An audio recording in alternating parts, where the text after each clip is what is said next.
로마서 3장까지 같이 살피게 됩니다. 잠깐 한 가지 생각해 볼 것이 있습니다. 사람들은 로마서를 매우 중요한 책이라고 이해하고 있습니다.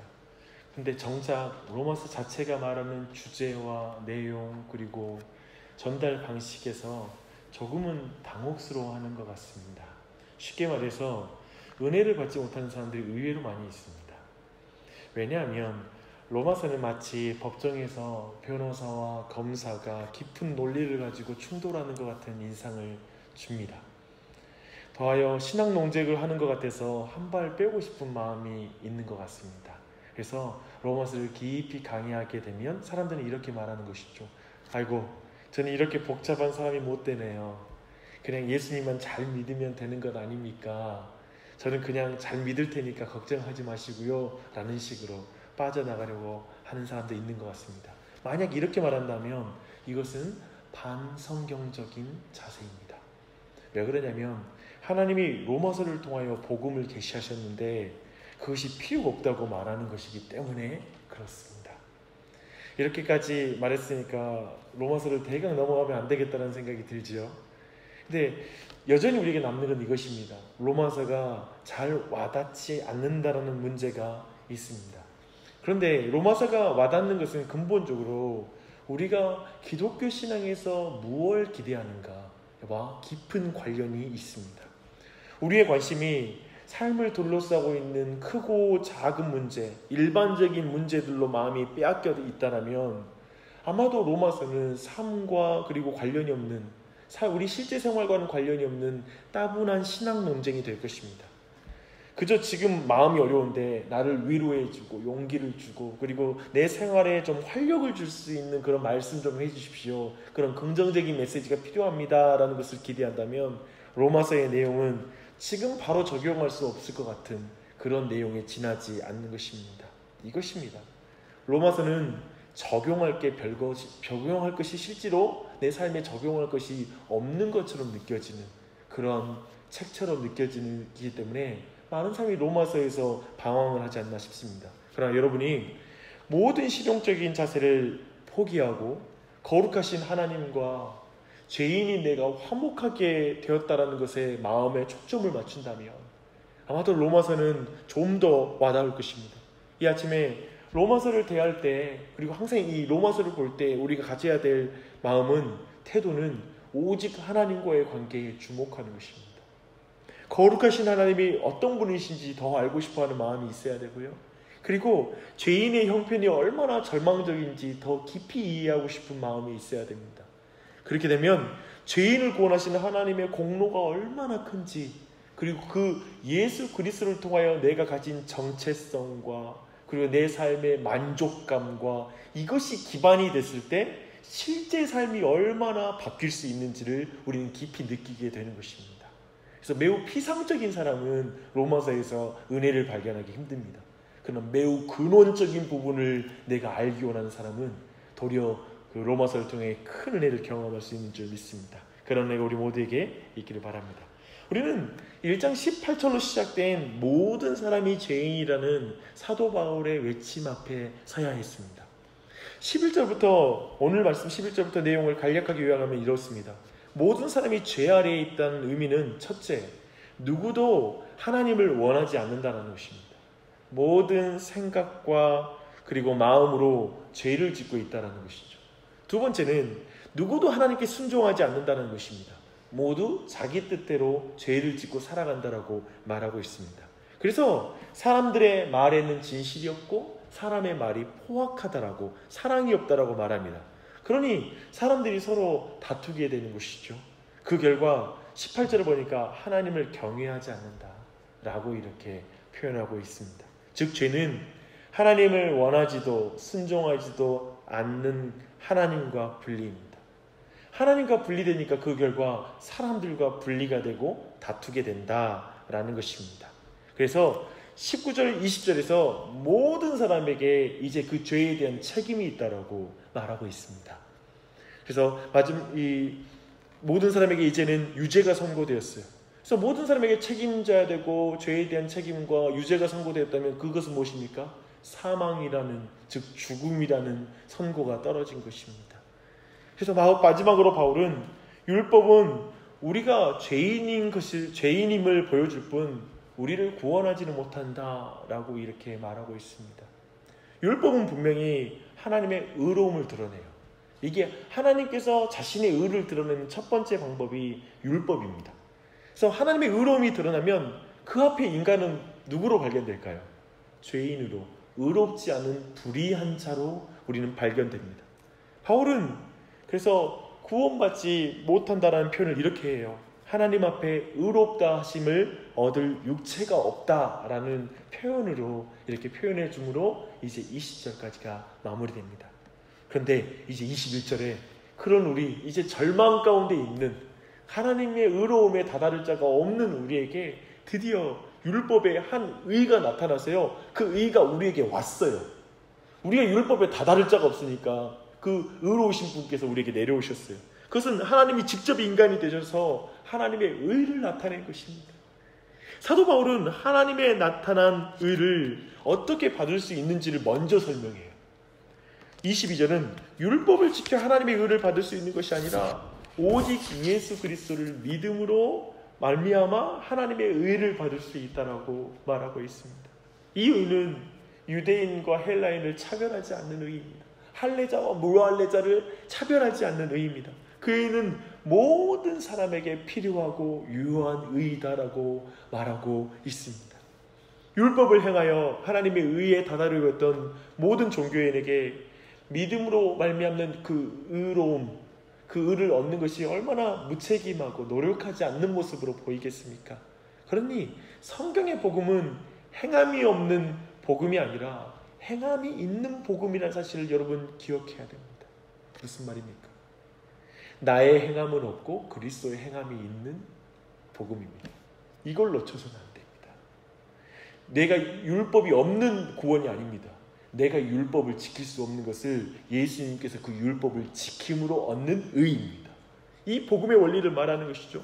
그래서 우리는 거저받지만 그리스도는 그것을 위해서 많은 희생을 치르셨습니다. 25절은 율법에 나타난 그 하나님의 의를 우리에게 분명히 보여줍니다. 예수님이 그의 피로써 화목제물이 되심으로 말미암아 하나님의 의가 분명하게 나타난 것입니다. 예수님이 죽어야 할 죄인을 대신해서 화목제물이 되었을 때 하나님의 의가 충족되는 거예요. 참으로 하나님의 공의와 사랑을 만족시키는 희생제물이 되신 것입니다. 그래서 26절의 말씀은 놀라운 표현이에요. 곧 이때 자기의 의로우심을 나타내사 자기도 의로우시며 또한 예수 믿는 자를 의롭다 하려 하십니다. 여러분, 저 십자가는 하나님이 얼마나 의로운 분인지를 드러내는 거예요. 우리는 말하잖아요. 십자가 없이 용서하면 안 됩니까? 라는 말은 하나님의 의로움을 부정하는 말입니다. 하나님은 죄인이 죄를 범했기 때문에 아무도 죄에 대한 대가를 피할 수 없다고 말합니다. 그것이 가장 극명하게 드러난 게 저 십자가에 달리신 예수님입니다.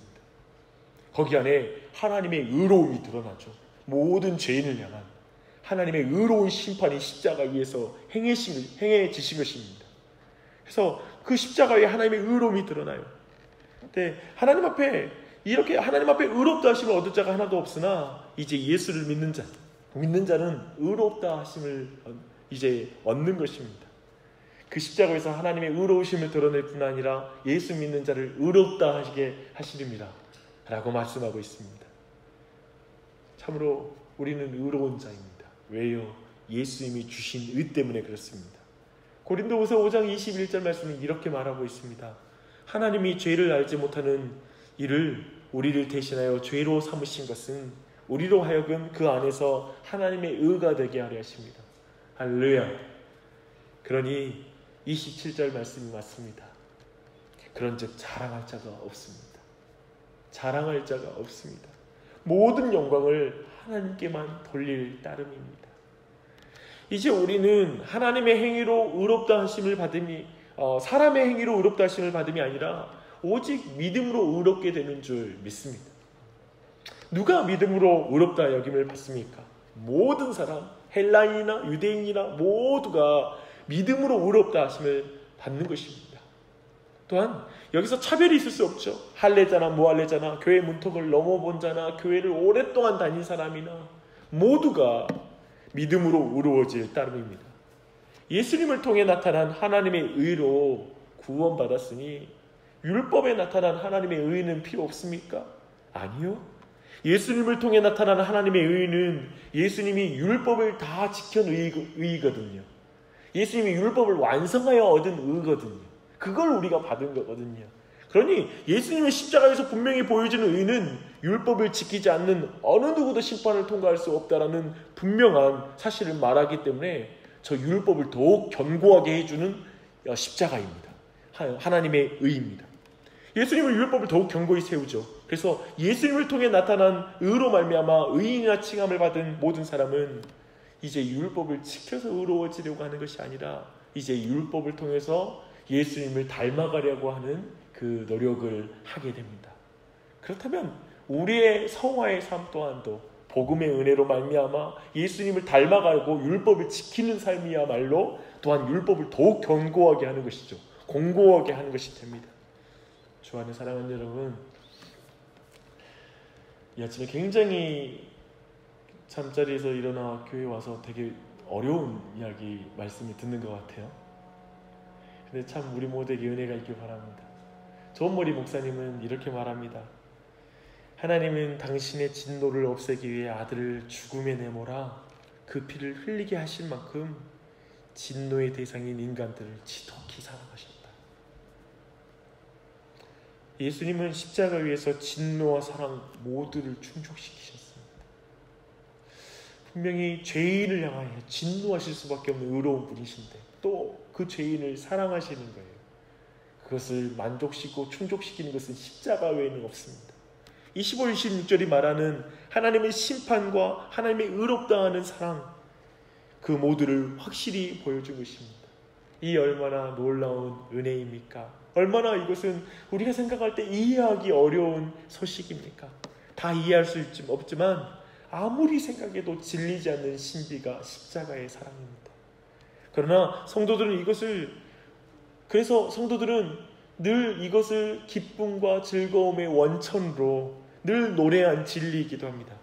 우리가 얻게 된 이 의가 우리를 자유와 확신 가운데 인도하기 때문에 그렇습니다.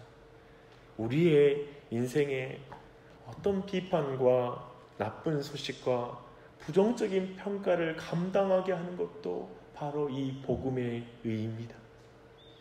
만약 우리의 가치와 정체성이 용납됨이 우리의 행위에 달려있다고 생각해 보십시오. 우리의 죄가 드러나면, 우리의 연약함이 드러나면 우리는 하나님으로부터 도망치고 싶을 것입니다. 그러나 우리는 부족함을 볼수록 예수님을 의지하고 주님께 나아가는 자가 되었습니다. 이 얼마나 큰 은혜입니까? 여러분은 자신의 연약함으로, 정말 자신의 어리석음으로, 정말 자신에 대해서 자신이 너무나 싫어서 도망치고 싶었던 그 순간이 있지 않으십니까? 근데 그런 우리가 하나님께 나아갈 수 있는 것은 오직 이 예수 그리스도의 의외에는 우리가 없는 것입니다. 또한 이 복음만이 우리를 모든 근심으로부터 자유하게 할 것입니다. 우리는 서서히 더욱더 용감해질 것입니다. 그리고 다른 사람을 두려워하지 않게 될 것입니다. 왜냐하면 하나님이 우리 편이기 때문에 그렇습니다. 하나님이 우리 편입니다. 자기 아들을 아끼지 아니하시고 우리 모든 사람을 위해 내주시니까 어찌 그 아들과 함께 모든 것을 우리에게 주시지 아니하시겠느냐. 할렐루야. 우리의 가장 크고 두려움을, 우리 안에 가장 큰 어려움을 주님께 내어드리십시오. 그리고 그분께서 우리를 모든 환난 가운데 지키시는 하나님을 만나십시오. 오늘 우리가 살펴본 이 복음은, 이 예수 그리스도는 얼마나 존귀한 분이십니까? 그분이 이미 우리에게 주신 분이십니다. 무엇 주지 아니하시겠습니까? 그러니 참으로 이제 우리는 자랑할 것이 없지요. 예수 그리스도 이 사랑에 감사의 기도를 이 아침에도 드렸으면 좋겠습니다. 그리고 이것이 우리 안에, 이 복음이 우리 안에 능력이 되어야 돼요. 그래서 이것이 우리 안에 용기가 되어야 돼요. 이 복음을 가진 자가, 내가 복음 가진 자로의 정체성이 최고로 중요한 정체성이에요. 이 사랑을 받았다라는 것이 우리 안에 가장 큰 사랑을 이미 받은 거예요. 거기에서 우리가 세상을 사랑할 능력이 나옵니다. 그리고 우리 이웃을 사랑할 능력이 나오고 내 가족들을 참고 인내하며 용서하고 용납할 수 있는 능력이 내게 나옵니다. 그 은혜가 우리 모두에게 넘치기를 바랍니다. 기도하겠습니다. 하나님 아버지, 이 아침에 우리 모두가 복음을 들을 수 있도록 인도해 주시니 감사합니다. 맞지요? 아무도 하나님의 의에 다다를 자가 없습니다. 그리고 하나님의 영광에 이를 자가 아무도 없습니다. 모두가 죄인이고 죄 가운데 죽어질 운명을 가지고 태어났습니다. 이 운명을 바꿀 자가 아무도 없음을 믿습니다. 그리고 우리가 율법을 행하여 노력해서 우리가 더 좋은 집을 갖고 좋은 차를 갖고 그리고 내가 더욱더 윤리적으로 변해서 하나님의 의에 다다를 자가 아무도 없음을 믿습니다.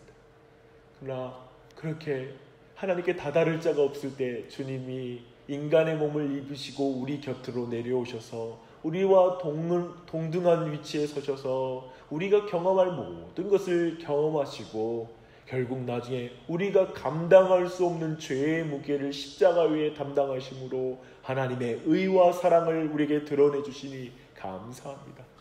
두 번째 나타난 이 참된 의, 하나님의 의, 우리에게 그 예수 그리스도 십자가 위에 나타난 그 하나님의 의 때문에 우리가 의로운 자가 된 줄 믿습니다. 주님, 우리에게 십자가로 말미암아 예수님으로 말미암아 이 죄인에게 의를 드러내 주시고 넌 의인이다 라고 칭하여 주시니 감사합니다.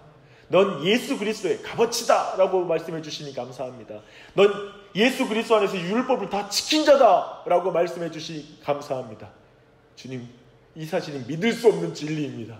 왜냐하면 나는 주님의 말씀을 온전히 지키지 못하기 때문에 그렇고 연약하기 때문에 그렇습니다. 너무나 많이 죄를 많이 짓기 때문에 그렇습니다.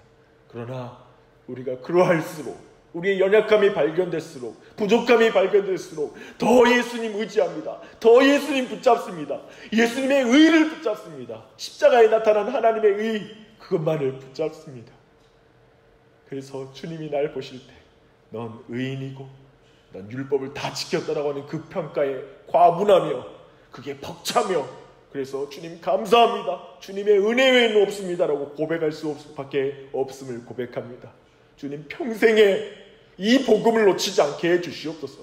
바울이 전한 이 복음, 이 안에서 내 안에 용서의 자유함과 기쁨과 만족과 그리고 모든 평강이 넘치게 하여 주시옵소서.